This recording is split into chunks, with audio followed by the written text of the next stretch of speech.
এই যে আজকে চলে এসেছি এম মার্টে। মানে আজকে হচ্ছে সানডে, সানডে ইজ আ ফান্ডে। আমার ছেলের আমি তো ঘুরতেই থাকি মাঝে মধ্যেই।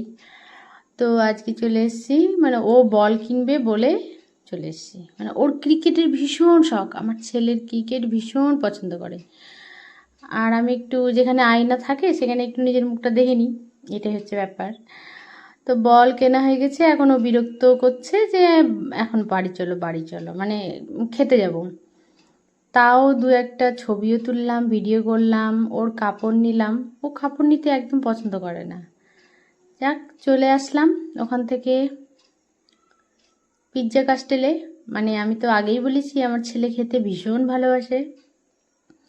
আর আজকে যেহেতু আমার ছুটি শেষ হয়ে গেল কাজ থেকে, কাল থেকে আবার কাজ করা, আবার সেই কোর্ট, সেই ডিউটি, ব্যস্ত থাকবো।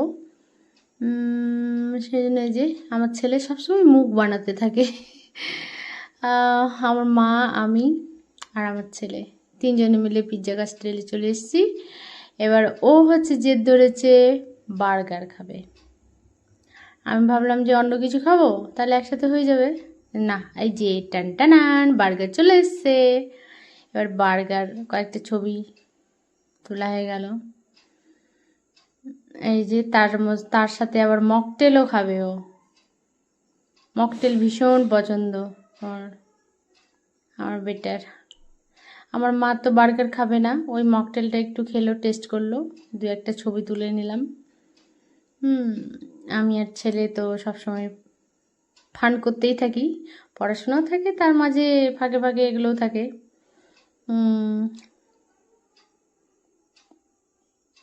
একা মা তো, বাবার আনন্দটাও আমাকে দিতে হয় আর নিজের আনন্দটাও আমাকেই দিতে হয়। কিন্তু বাবা তো বাবাই হয়, কে বুঝে এটা। যাই হোক।